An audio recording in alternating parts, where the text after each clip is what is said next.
ମୃତ୍ତିକା ଉତ୍ତାପୀକରଣ ପ୍ରକ୍ରିୟା। ଏହା ଏକ ତୃଣଙ୍କ ଦମନ ପଦ୍ଧତି ଯେଉଁଠାରେ ସୌରଶକ୍ତି ବ୍ୟବହାର କରି ତୃଣଙ୍କ ଦମନ କରାଯାଇଥାଏ। ଏଠାରେ ଜମିକୁ ପ୍ରଥମେ ଗଭୀର ଭାବରେ ଖୋଳି ଦିଆଯାଇଥାଏ ଏବଂ ଏହା ପରେ ପଲିଥିନରେ ଏକ ଆବରଣ ଆଚ୍ଛାଦନ କରାଯାଇଥାଏ, ଯାହା ଫଳରେ ମୃତ୍ତିକାର ତାପମାତ୍ରା ବଢ଼ିଯାଏ। ଉକ୍ତ ତାପମାତ୍ରାରେ ତୃଣଙ୍କ ବୃଦ୍ଧି ହୋଇପାରେ ନାହିଁ। ଏହା ପରିବେଶ ଉପଯୋଗୀ ଏକ ନିୟନ୍ତ୍ରଣ ପ୍ରକ୍ରିୟା। ଆଚ୍ଛା, ମୁଁ ତମକୁ ବତାଉଛି ଏଇଟା କ'ଣ। ଦେଖ,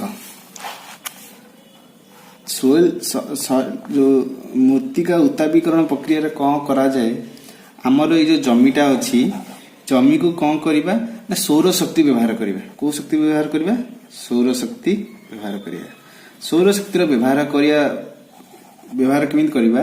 फास्ट माटी को कौन करवा भल कि हल करदे तापर कौन करवा ना पानी मड़े देवा। उक्त जमी पानी मड़े दे सारा पर आमर जो पॉलिथिन आसी माटी को पूरा कभर करदे। ठीक अच्छे, माटी को कभर करदे जिते सूर्य किरण पड़ो जो उत्तापटा आसो से कौन कर पॉलिथिन तले उत्ताप माटी तले रहा आपर बाष्पीभूत हो पारानी। फल से जो उत्ताप तापमात्रा जो यही माटी जो कीट ये अच्छी तृणक अच्छी से कौन ना विभिन्न प्रकार बैक्टेरिया भाइरस जहाँ अच्छी से कौन गरम जो से मरीजे। फल कौन हम तृणक वृद्धि हो पार। यहीटा कौन परिवेश उपयोगी और उत्तम तृणक नियंत्रण प्रक्रिया। मैं जानना चाहूंगी या जो भी हमारे दर्शक आपको देख रहे हैं वो यही जानना चाहेंगे कि आखिर ये होता क्या है। सोइल स्टेरिलाइजेशन एक ऐसा प्रोसेस है जिसके अंदर कुछ ऐसे बीमारियां हैं जी जो हम केमिकल से कंट्रोल नहीं कर सकते, सिर्फ सनलाइट से कर सकते हैं। क्योंकि ये बहुत चीप भी पड़ता है, सस्ता भी है और किसान के लिए बहुत आसान भी है। जैसे कि यहाँ पर सीवी ग्रोंडा के अंदर प्रोटेक्टेड में हम कल्टीवेशन करते हैं, उसके अंदर जून और जुलाई के अंदर ये 2 महीने खाली रहता है। और खाली रहने पे यही हमने इसकी तैयारी करने के लिए सबसे पहले यही एक प्रोसेस है कि सोइल सोलराइजेशन किया जाए। क्यों किया जाए? क्योंकि कुछ कीड़े मकोड़े और बीमारियां ऐसी पैदा हो जाती हैं जो हम कंट्रोल नहीं कर सकते। जैसे कि नेमाटोड है, ये आंखों से दिखाई भी नहीं देता और ये फसल को यदि उसमें आ जाए तो 100% भी खत्म कर सकता है। तो इसको कंट्रोल करने के लिए जो हमारी केमिकल है वो इतने इफेक्टिव नहीं है। सोइल सोलराइजेशन इसको पूरे 100% भी कंट्रोल कर सकता है। और ये महीना मई और जून का है जिसके अंदर हम ये सोइल सोलराइजेशन करते हैं। इसके अंदर क्या है कि हम हीट देते हैं, हीट से ये पूरे का पूरा जो है खत्म हो जाए। जैसे है ना वो सन से अडोप्ट किया है। इसका करने का ये फायदा है कि इसके साथ साथ जितने भी कीड़े मकोड़े दूसरे भी हैं वो भी खत्म हो जाते हैं और किसान को बहुत आसानी से और ना कहीं बाहर जाना पड़ता। केवल एक ओपन बाजार से सस्ती पॉलीथीन सीट 10 से 20 माइक्रोन की लेके आनी पड़ती है और उसको बिछाने के अंदर 1 दिन में बिछाया जा सकता है और उसके बाद ये 35 दिन तक जो प्रोसेस चलता है ये बहुत आसान है। दूसरे के अंदर जो हम केमिकल का स्प्रे करते हैं, केमिकल भी महंगा है और उसको स्प्रे करने में भी उसको कई बार है ना नुकसान हो जाता है क्योंकि उसमें गैस बनती है। गैस बनने से कई बार ये देखा गया है कि वहाँ पर किसान की हत्या भी हो सकती है, मर भी सकता है, उसको दूसरे भी नुकसान हो सकता है। इसलिए उसको अवॉइड करने के लिए जो सोइल सोलराइजेशन है वो हीट से अच्छा माना गया है और हम यही किसान को सलाह देते हैं कि वो सोइल सोलराइजेशन हीट से ही करें। मल्चिंग एथिरे कौन करा हुए पिला माने यही प्रक्रिया जमीर थिबा गोटे गछ आ गोटे गछ मध्य थिबा स्थान रे पॉलिथिन आवरण आच्छादन करा जायता है। साधारणतः कलना पॉलिथिन रे आवरण सूर्य ठार आसुथुवा उत्ताप माटी भितर बांधी रखे जा फल माटीर तापमात्रा बढ़ी थाए।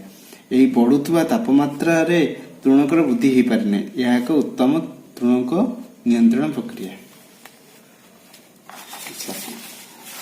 एथिरे कौन करा हुए पिला माने मनकर मल्चिंग पद्धति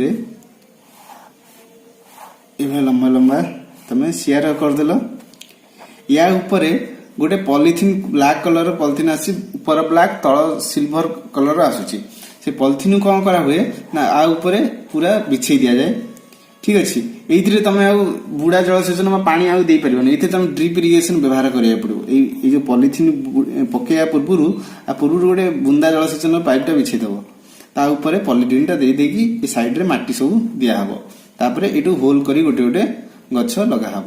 ये जो पॉलिथिन जो कौन हुए ना पॉलिथिन जो तल भागटा कौन थाए ना ब्लैक कलर थाए ऊपर भाग सिल्वर थाए ये जो ब्लैक कलर थिबा जो कौन हुए ना सी जहाँ उत्ताप आनिला सूर्य ठारू से कौन करे माटी भितर तार टेम्परेचर ये करे फल विभिन्न रोग पोक आउ जो सिल्वर कलर जो ऊपर अच्छी सिल्वर कलर जो कौन हुए लाइट रिफ्लेक्शन हुए लाइट रिफ्लेक्शन जदि भल कि प्रति ताले कौन हम ना आमर उत्पादन टा भल बढ़िबो ठीक अच्छे ठीक सूर्य किरण मिलला सेटा भल आमर मिलिबो एई पद्धति रे एई आमर व्यवहार करा जाउछि मल्चिंग पद्धति एइटा को कुआ जाउछि ठीक अच्छे एबे हम देखिबा प्रैक्टिकल देखिबा चलो फील्ड जीवा फील्ड रे एइटा जो आसुछि देखो मल्चिंग पेपर आसी गलानी मल्चिंग रो जो पॉलिथीन आसुछि एइटा आसी गलानी एइटा को हमें देखो तळ हमर ब्लैक अछि ऊपर हमर सिल्वर कलर अछि एइटा हमें हमर लेबर मन सहायता रे फर्स्ट साइड रु किछि पोती दबा तापरे एइटा को हमें आगु को मडे की नबा ड्रिप तळे ड्रिप इरिगेशन रो लाइन बिछा है देख लंबा लाइन आम यही पद्धति आम बुड़ा जलसेचन आम दे पारिबानी एथिरे आम ड्रिप इरिगेशन ही देकी आम एइदा जलसेचन करा जिवो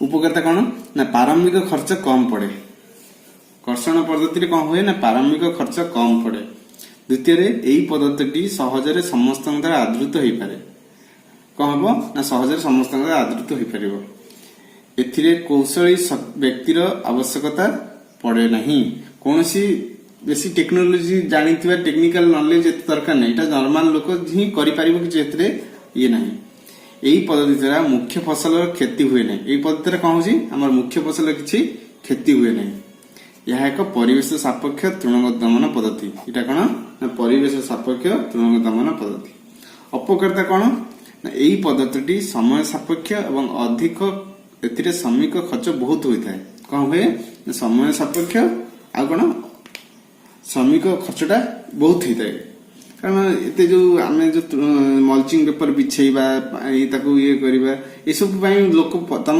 श्रमिक खर्च टी अधिका पड़िबो या द्वारा बहुत वर्षीय तृणक दमन होई पारे नहीं एथरे कोन होय बहु वर्षीय तृणक एथरे आमे दमन करि पारिबा नहीं ए सब होला तमर कर्षण पद्धति